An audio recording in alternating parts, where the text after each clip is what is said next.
Hi, this is Chris Howard, host of Plugged In with Chris Howard, and I'm taking Tennessee over Missouri in their game February 20th. BetOnline has free odds and lines available online or on your mobile device. Visit BetOnline today. At Capella University, you'll get support from people who care about your success. From before you enroll to after you graduate, pursue your goals knowing help is available when you need it. Imagine your future differently at capella.edu. Ad Infinitum is the only podcast solely focused on audio ads. The creatives who make them, and or the latest thinking that informs them, how the space is evolving, and my favorite part, a roundup of recent audio ads and analysis by yours truly, Stew Redwine, VP Creative at Oxford Road, and each episode's guest. Welcome to Season 2 of Ad Infinitum. This episode's title is Sound Strategy, discussing the importance of strategy in advertising, and then we're going to be ranking 5 of the recent top spenders through that lens, and that's why our guest is the Strategist Supreme. Welcome, Mark Pollard, podcast host and CEO of Sweathead and author of Strategy is Your Words. Happy to be here, Stu. Intimidated, but very excited. Mark, thank you so much for joining. So for our audience, the chief audio officer, those are people that are responsible for setting or executing the audio budgets in advertising. It's so important for them to be intentional in audio. That's something I've been thinking about a lot because audio is so powerful. Like I've been talking with prospects and clients that like just showing up in audio, you already come with all these advantages. It's processing the same part of the brain that processes emotion. It's our quickest sense. It's a sense that because we process it so quickly, it colors everything else. Its linkage to memory is incredibly powerful. So if you just show up in the space, it's already going to have a powerful impact. But how can we be intentional with it? And for years, it's been undervalued and kind of an afterthought, but I thought it was really cool with WPP's 2024 marketing trends. One of the main things they talked about is how audio is an afterthought no longer. And I've got a quote from Michelle Arney, global CEO of sound branding agency AMP, who said that consumers will forget what brands say, probably. They will forget also what brands do, but consumers will never forget how brands made them feel. Sound is gaining momentum in the brand world because it's responsible for that feeling. I like that. There's such a linkage between audio and emotion. We all feel it. We all, can sense that. I like, it's borrowing Maya Angelou's quote here, but it's a great application. This is an area that's increasingly getting interest in advertising, Mark. And I know you've been in advertising a long time, and your focus is on the strategy piece of it. And I'm sure you've experienced that. It's like for a long time, audio was this afterthought. It's this thing that we do. Oh yeah, and we need to do some radio ads too. But now it's in the forefront. And I just noticed, getting into your stuff and your book and your podcast, that obviously you understand the power of sonic branding. Like you've got your own sonic logo, or sonic as they're being called, at the opening of your show. I'm going to play it right now. So why did you decide to do that, and how did you come up with it? Oh, wow. Well, the first year or so of the podcast, I was kind of just recording myself and people I was interviewing and barely editing and putting them live. It was super raw. And I was like, dude, you got to slow down. You should have segments. You should have sounds. You should do all of that sort of stuff. But also sometimes I roll my eyes at the sort of traditional podcast structures and the podcast voice. And, I was like, I'm not into that. And also, this industry does take itself pretty seriously in a lot of events. A lot of people who speak, they're very formal. And I like to do weird stuff. I like absurdism. And one thing that I think is useful for a discussion about audio is I did radio for 5 years, underground hip hop. Pretty much anyone who came to Australia who was well known and a rapper, maybe even a graffiti artist, breakdancer, DJ, etc., would come through my little world. So, I grew up at the tops of massive buildings making radio, sometimes in the middle of the night, because of the difference in time zones between Australia and my favorite rappers.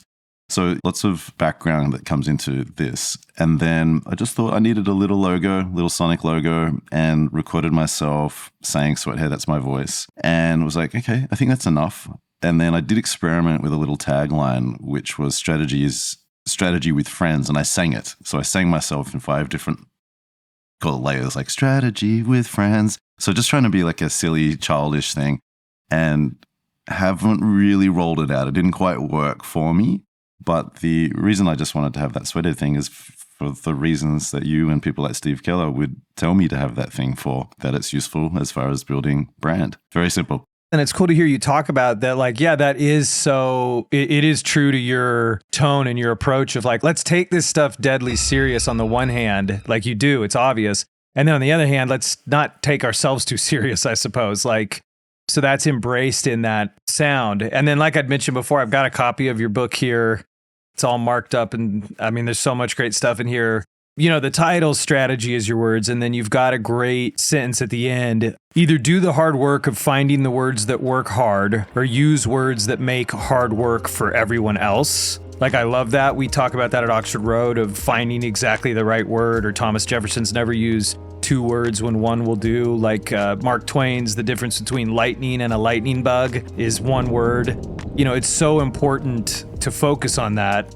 How do you think that applies specifically, like when you're talking with advertisers and brands about their campaigns? How do you see that apply specifically to audio advertising, both with produced spots and with live read spots? It's funny. I was thinking through a few moments of my career where audio has come up. So obviously when I was doing a radio show, I would often record ads on behalf of brands, you know, hip hop brands, etc. They were usually very informative, not a lot of storytelling. So kind of like what I would call like a PowerPoint presentation, but out of your mouth, so to speak. Probably did the job, but not really following along with all of the research that we're now familiar with. And then I remember when I was about 28, 29, this guy who years before was actually a pretty famous singer in Australia. He'd set up this sonic branding studio. Well, I think it was like a sensors branding studio. So not just sounds, but smells, and working with maybe retailers about the flow of places and trying to create a sense of brand through all of the senses. And I was like, I don't know, like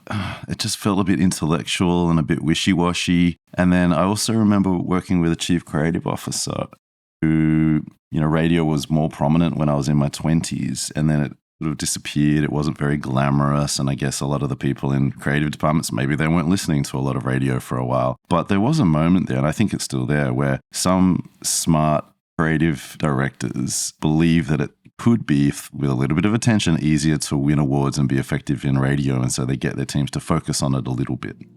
So there's sort of a few moments where all of this has come to life. And then I think actually talking with Steve Keller and seeing how much he loves this and how much he knows, and some of the stuff he's sent me over the years has informed some of my interest in the space. But I don't think I'm doing it as well as I could with the podcast and with my brand.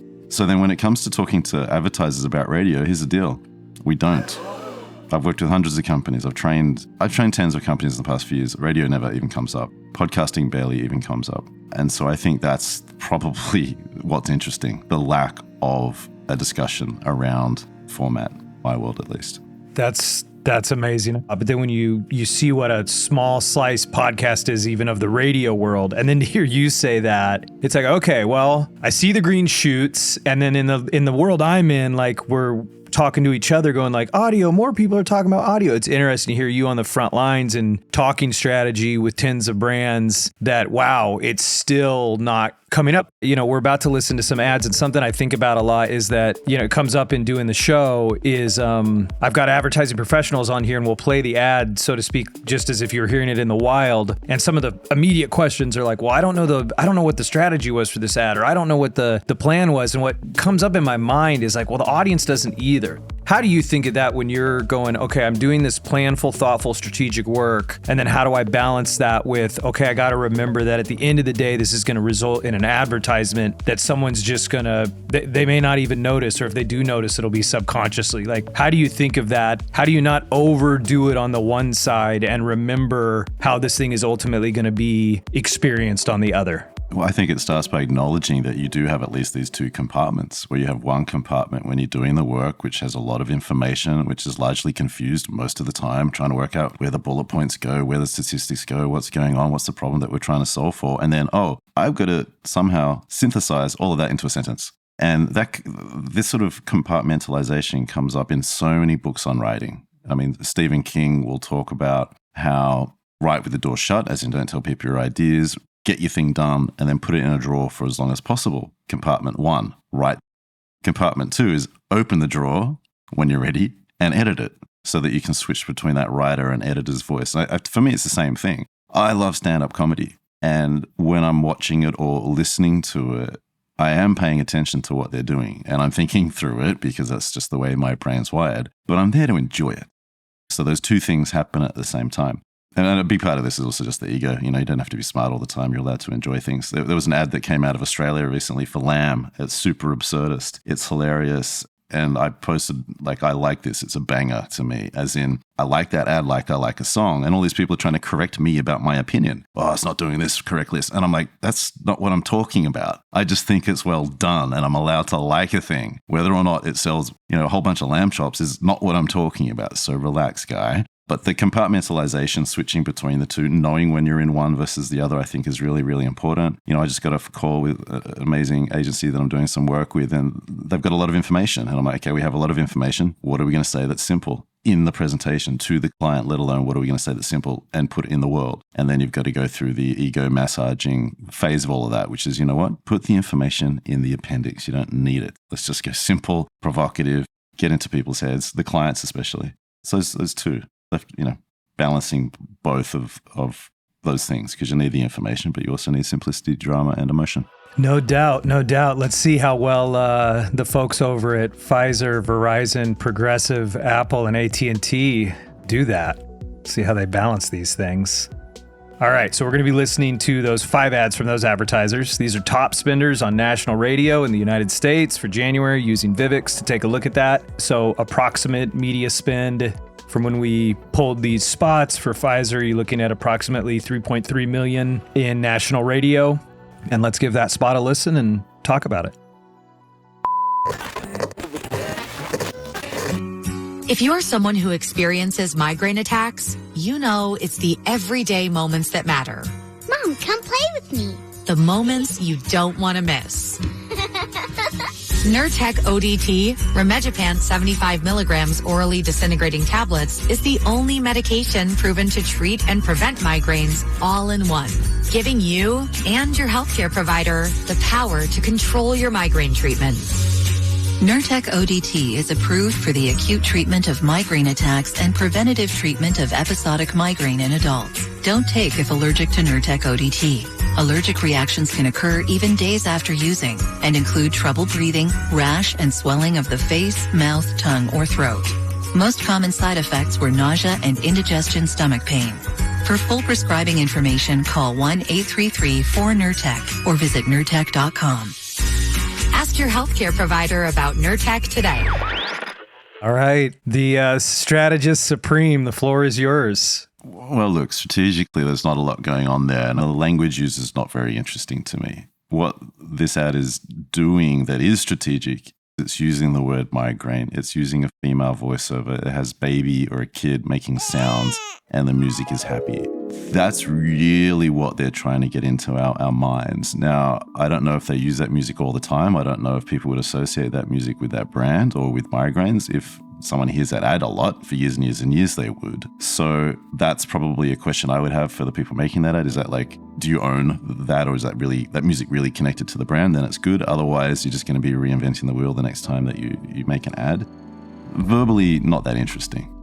I don't really rate it. And if that language came through on a brief, which probably would be 80% of briefs in this particular category, I'd be like, come on, let's try a little bit harder. And no disrespect to anyone involved with any of the ads.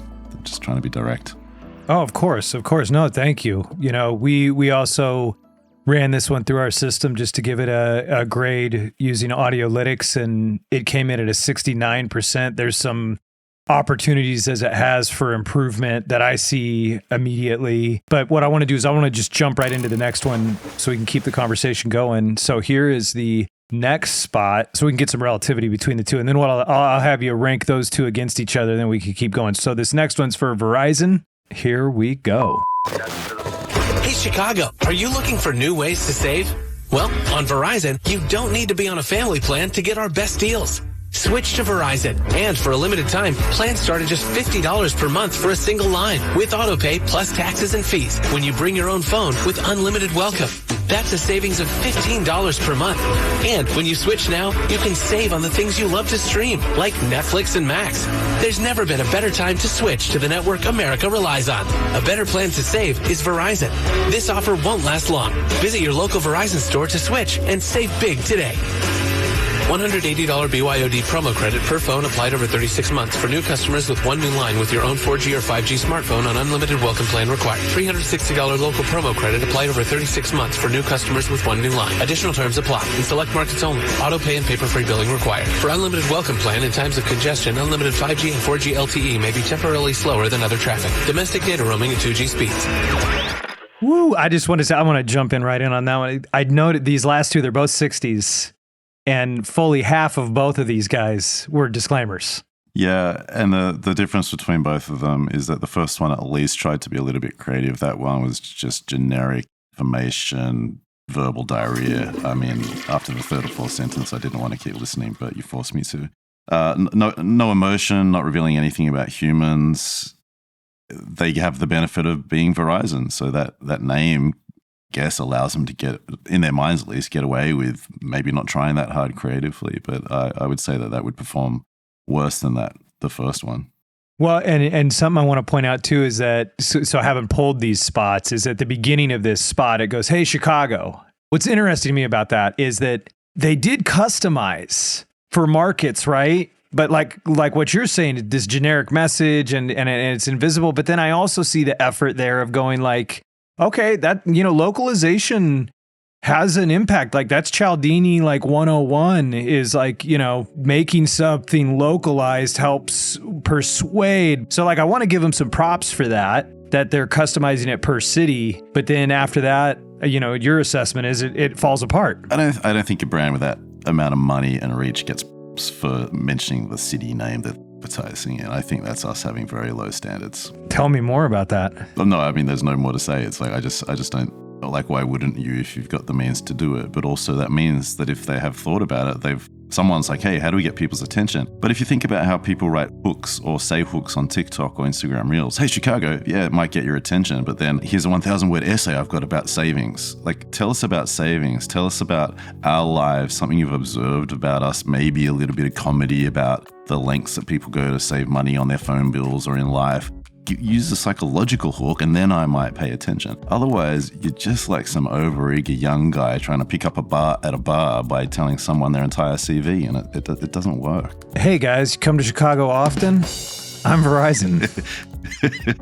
Okay, all right. This is good. Okay, so right now you're grading Verizon under Pfizer. If we were to put them in a ranking system, the Mark Pollard ranking system. So we've got Verizon's under Pfizer. From a structure standpoint, Verizon actually scored higher using the Audiolytics system at a 72%, but that's in the transference of information and the fact that it is talking about savings. There is kind of more to sink our teeth into, but to your point, on the emotional connections side of things, storytelling side of things, there's stuff to be desired. What we're looking for when we're grading the ads is do we have the right information in there? But then there's this whole other dimension of how is that information communicated? That's what I was going to say.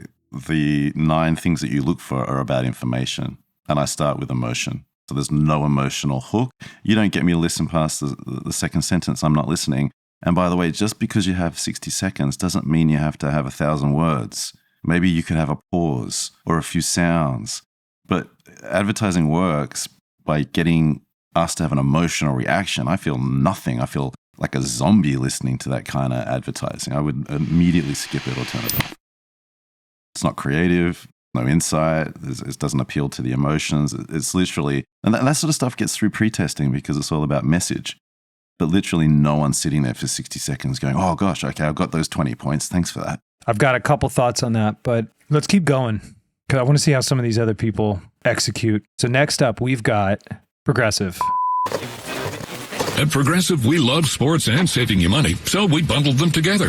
It's 40 love here in the third set. And there's the bell. She's coming off the bench hot, looking for a quick knockdown. But wait, she's driving to the hoop. Oh, down goes the champ. Now that's another double fault. She'll be shooting too. The serve is up. And here comes the left hook.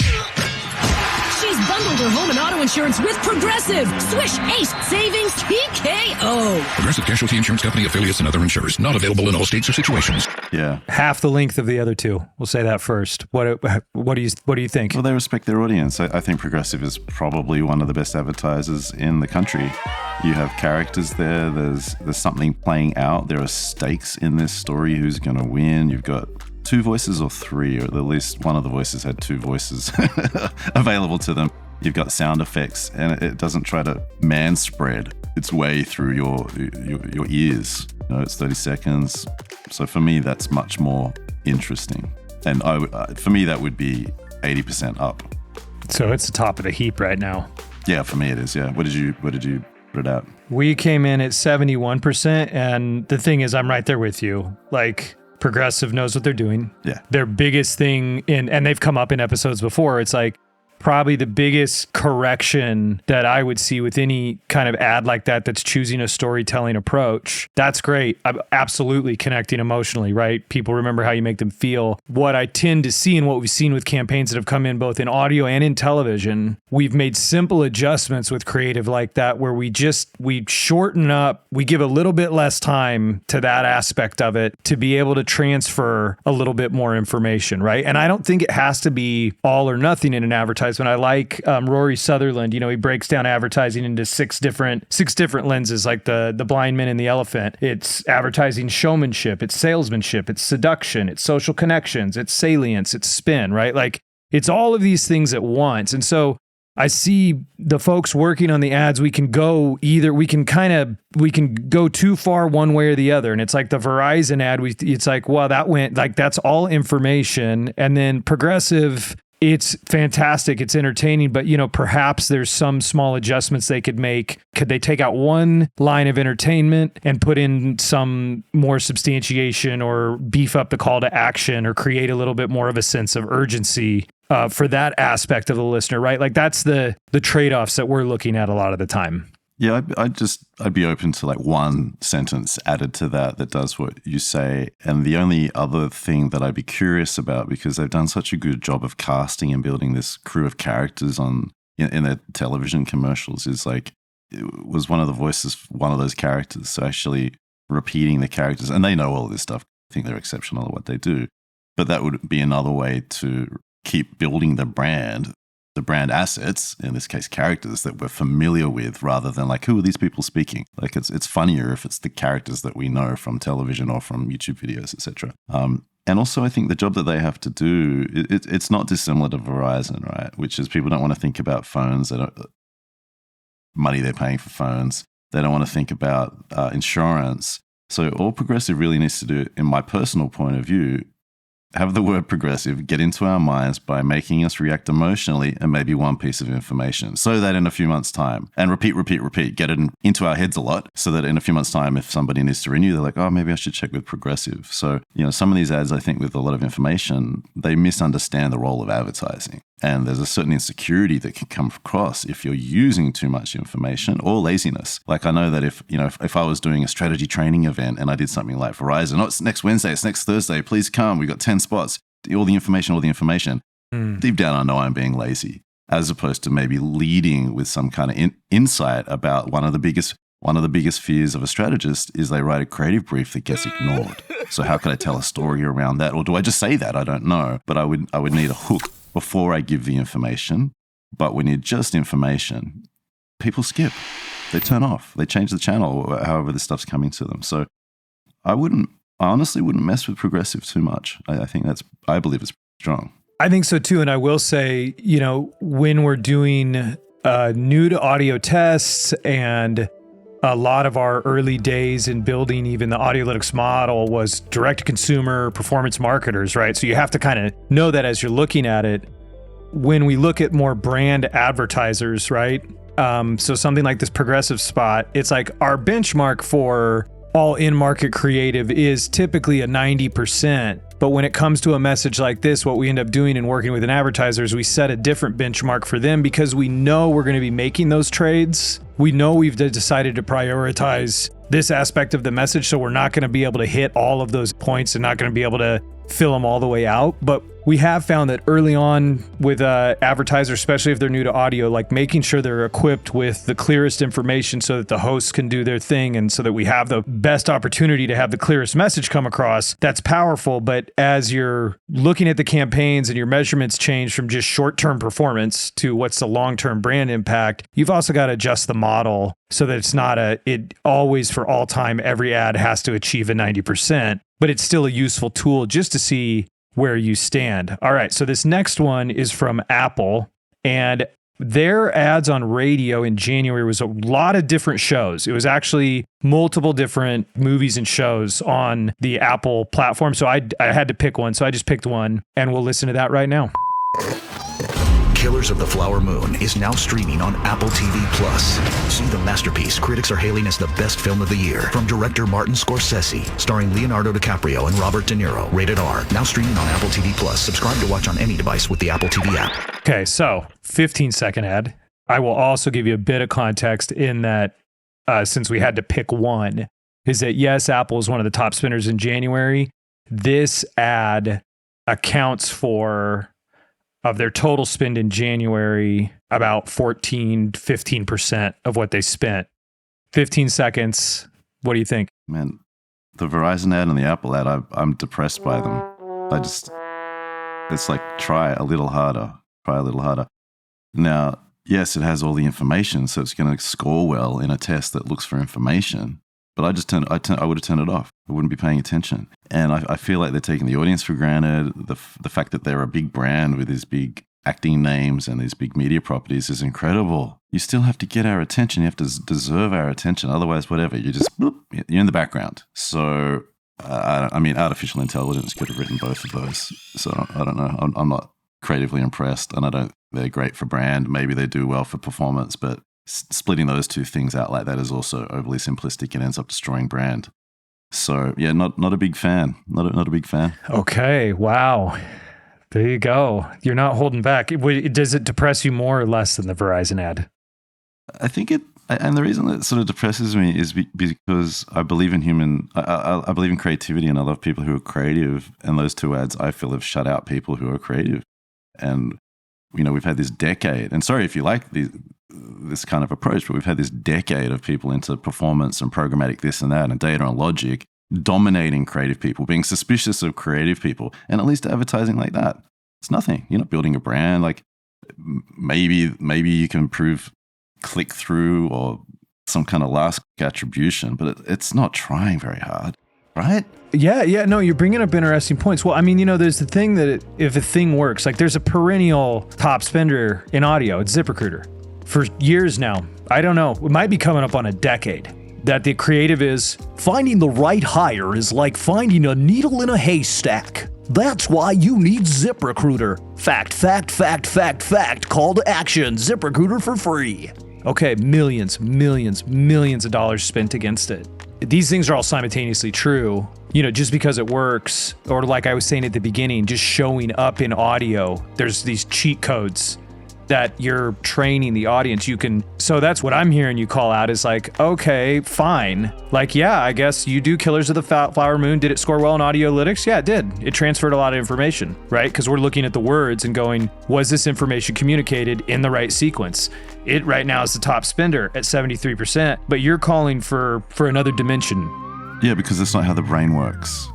So Orlando Wood talks a lot about this stuff. He's an English academic researcher in this space, and he's sort of looked at a lot of neuroscientific research. He's worked with System 1, which tests TV ads, etc. And what he talks about, which I think is borrowing concepts from other people as well, and if not, Orlando gets full credit. He talks about narrow beam and broad beam communication. Narrow beam communication is lots of information, and we do need some of that. Broad beam is closer to like the progressive thing, where there's a thing going on in the world. It could be a painting, to be honest, but it could also be a scenario with people. Things are evolving, something's happening, there are stakes. So if you think about progressive television ads, there's always some kind of joke, like what's going to happen here? And then we get surprised.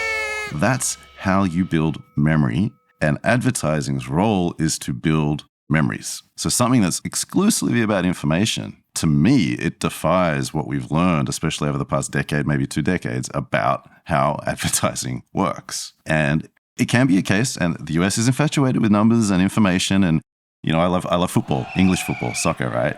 And people are always like, oh my God, why are there so many numbers in the game in the US? And they're I'll be sitting in a hotel bar in the middle of nowhere, and these two guys will be talking about 21-year-old college players and how long the guy's arms are and how long his legs are. I'm like, why do you keep talking about numbers all the time? And so if you're going to have a system that rewards sharing information, then of course you're going to get more of that. But that's a small part of the story and what we've learned about how brands grow over time. Emotion first, wordplay, unusual scenarios, maybe some comedy, humor is underutilized. These are the things that help get brands into our heads. But to get them into our heads, you also need distinctive brand assets. So yes, a name, sonic branding, a jingle, characters, all those sorts of things. So, because the stuff that's more information, I think I'm getting triggered because some of this is one of the reasons why I no longer work in advertising in the US. I train people because I got tired of, at times, very arrogant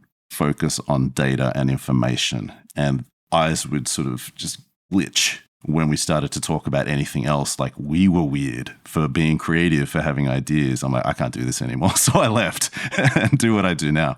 So I think that's what I'm projecting. I'm bringing a whole lot of baggage to this. I get it. No, I think it's great. What's great is we swim in the same information, the same inputs. Another book I've got, I don't have it right here, but it's also yellow and white like yours, is Orlando Wood's Lemon.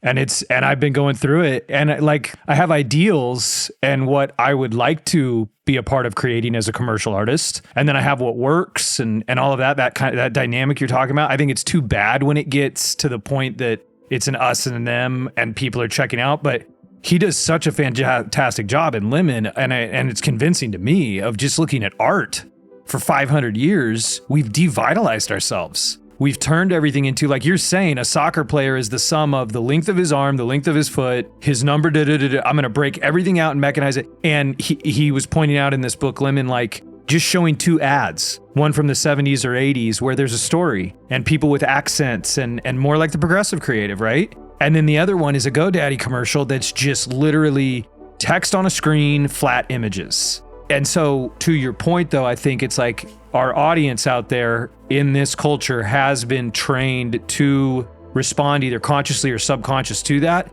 But is that optimal? And is that the best way to connect to people's hearts and minds? No, but unfortunately, it continues to work. Well, relative to itself. From the metrics. Yeah, correct. That exactly. Yeah, so it's hard to change that behavior if it keeps getting rewarded. But it's like a group of people invented a game. And it's one game out of infinite games, but it's one game, and the people who do really well at the game do really well at the game. It doesn't mean that can be the only game in the universe. 100%. And so when you go back to first principles thinking, it's like, well, what's the role of advertising, rebuilding through emotion, lots of research about it all. Let's start there and be gentle with the information. And look, I sometimes, for my own company, sometimes I'm a little bit quick and I will put more information out than maybe I should. My social posts, I'll usually try to have some kind of provocative, emotional hook. Like why people disrespect strategy to your face. I don't really write like that, but I would start there. And so these things do have to work with each other. But I think for me, progressive, if I was in an advertising agency doing radio, progressive is the only one that would leave the building if I had any say in it. Okay. And, I'm right there with you. Progressive is outstanding. You can see that they're reaching the heart, they're reaching the mind, and there's the short-term aspect, but then there's the long-term of, it's such a small number of people that are actually in the market at a given time for anything. So I've got to take up more space more powerfully in their mind. And it's like, we're not, was it Howard Gossage, right? We're not taking out a hunting license on people's private preserves. We're renting a stage. We're performing for them. So we might as well make it entertaining and delightful for them as well. Okay, so this last one is from AT&T. Here we go. Oh, yes. Okay. I love what you've done with the place. Thanks, my guy. Yeah. I still got to show you the third floor. Okay. Send me on up. That's where the action happens, man. Now, Sarah calls this the panic room. The panic room? Uh-huh. Okay. Well, I didn't know that you were a doomsday prepper. Oh, no, I'm not. It's just where I watch my football games. Right. Oh, snap. Who's playing? Wait. No. Did he get picked? No way. Yeah. Oof. Yo, what are you doing? Get him! Oh, my. Are you seeing this? Yep, I'm seeing it, yeah. Oh, please, somebody tackle him! Oh. He's running to the end. Oh, Okay. no! Oh, Wow. Oh, I can't breathe. Oh, boy. I can't breathe. Where's Sarah? Sarah! AT&T Fiber with All-Fi covers your whole house, even your aptly named panic room. Get AT&T Fiber with All-Fi and live like a gagillionaire. Limited availability. Coverage requires AT&T Wi-Fi extenders at additional charge. Not as strong as Progressive, but I like that there are characters, there's interaction, there's wordplay, there are surprises with Panic Room being rolled out. You hear the guys reacting, so you're like, what's going to happen? What's going to happen? Football obviously helps people relate to it all. I wanted them to do more with the Panic Room. It sort of gets introduced, it disappears, it appears at the end. I'm like, hey, what? Now I'm watching football. So that didn't quite work for me, but I like that next to Progressive. I think Progressive is tighter. I'll have you venture a guess. You think that one scored higher or lower using the transference of information audiolytics structure grading system? Lower. Exactly. So it came in at a 58%. But again, let's put ourselves in the car. We've just heard Monaco by Bad Bunny and a string of amazing reggaeton hits from Rosalia and Rao and C. Tangana, with a little bit of Brazil funk from MC Bin Laden, a controversial name but incredible artist. And then you're like, ad break's coming up, because you look at the time, they always do an ad break. Which of those ads are you going to tolerate for a few seconds, or which of those ads are you like, no, let's go to another station? That's the question, isn't it? Yeah. So for me, it's like I would possibly listen a little bit to Progressive and AT&T. And as soon as someone's just like, I've got all this information, I'm so desperate for your attention. Information. I'm like, oh, no, stop it. You're stressing me out next. And I don't think that's an unusual reaction. But then are you saying that what I believe works based on what research I've read doesn't work? Because now I'm going to feel gaslit. So am I wrong about all of this? Like, what's going on? Help me understand this. Who, you? No, I don't think so. I think there's simultaneous truths. And so it's like there's a way to, and I mean, listen, it is all about how we're measuring success and how long we have to get there, which is what you're talking about, who's invented the game and how we're measuring it. That if I accept, like you're saying, first principles, that there's a very small number of people that are even in the market at a given time, then I need to do certain things that are going to build a relationship with them over time and make them feel good so that when they have a need for this product or service, they think of me for system one, like you were talking about, fame, feeling, and fluency. I need to come to mind. I need to make them feel good.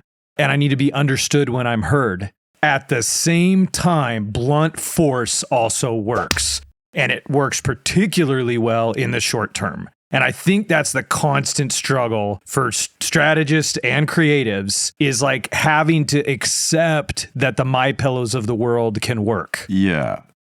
But then to talk about why something like MyPillow might work, I think you've got to talk about all the elements, such as the founders part of the thing. And there's research about founder-led advertising or founder-led brands. Big problem of people not sleeping well. Who they target. Some of these brands are targeting people who are susceptible to advertising, especially as they get older. They accidentally buy something, right?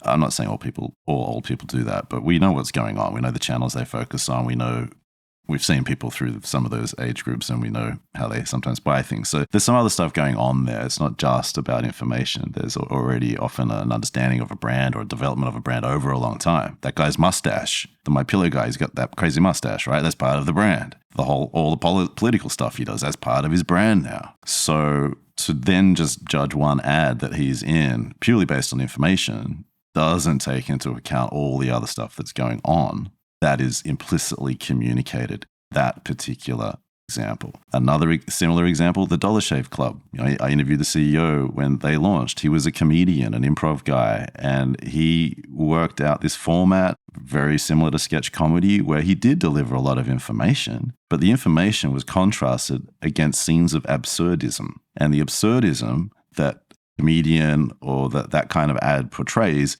gets our brains to pay attention, because it's a bit of a survival instinct. We're like, hang on, those things don't belong together. I better pay attention in case I need to learn from that so that I can survive. So some of these examples are operating in different ways. And also we have to really, for Verizon and AT&T and Apple, they're big brands. So they get a head start. If you came out of nowhere as a small business and you're like, I'm going to do some local advertising and no one knows about you and you're just doing information, that's probably not going to get you where you need to go. So I think both of us are saying you can't be simplistic with this stuff. My yearning is really for there to be more of a role with creative storytelling and for that to be loved and applauded a little bit more, not in spite of the information, with it.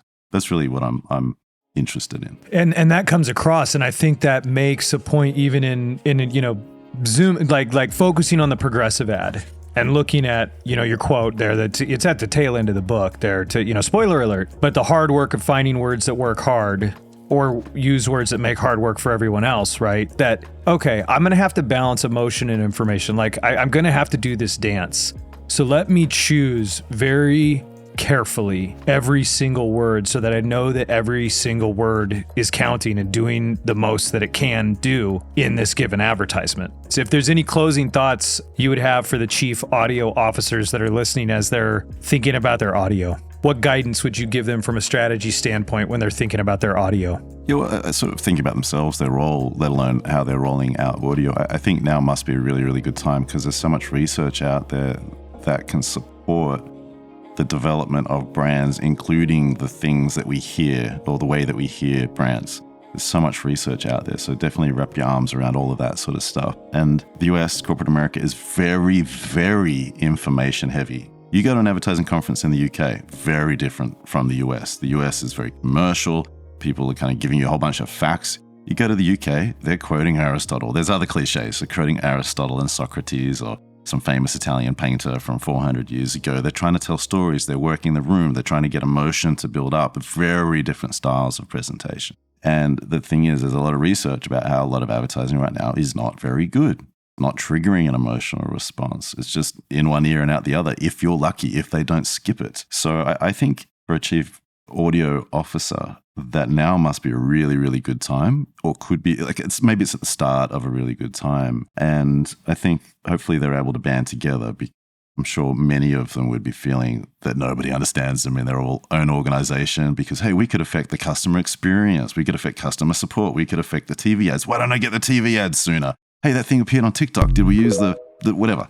Right. And so I'm sure a lot of them have that, like, nobody takes me seriously, which is nearly every single creative person right now worried about AI taking their jobs, especially over the age of 40. So I hope they can band together. I hope they find that the research doesn't feel repressive, because I feel it's liberating. I feel like with discipline around the research that's out there about brand building, it demands us to be more creative. There's so much research about creativity being a multiplier effect business. So I'd be excited to be in that space. Absolutely. It's having a moment and it's looking to only increase. Well, thank you so much. Where can the listeners find you, sir? I'm pretty active on Instagram at Mark Pollard and on LinkedIn as well. If you like strategy essays done with an Australian accent and a funny face, that's me. I do like both of those things. And the book, Strategy is Your Words, is fantastic. And it's like got a really cool, thick cover. The paper is like, this is very much not digital, which is cool. I like that you made those choices. And I know that does not come cheap to actually take the time to make the book cool. You even did the color, so it's distinctive for sure. Check out Mark Pollard. He's awesome. If you've got aspects of audio advertising you'd like us to discuss or suggestions for a guest on the show or want to be a guest, please email creative@oxfordroad.com. And until our next show, remember to have fun making the ads work. Sometimes it takes a different approach to help you unlock your true potential. With Capella University's game-changing FlexPath learning format, you gain relevant skills you can apply to your career right away. Earn your degree from an accredited university and be confident in the quality of your education. Imagine your future differently at capella.edu. Capella University is accredited by the Higher Learning Commission. Learn more at capella.edu/accreditation. Margot beamed proudly, sipping her cherry slush drink. She just added more lines to her Cox mobile plan and saved, making her feel exquisite. Visit a Cox store today. Prices exclude taxes, device activation, and other fees and charges. Other terms and conditions apply.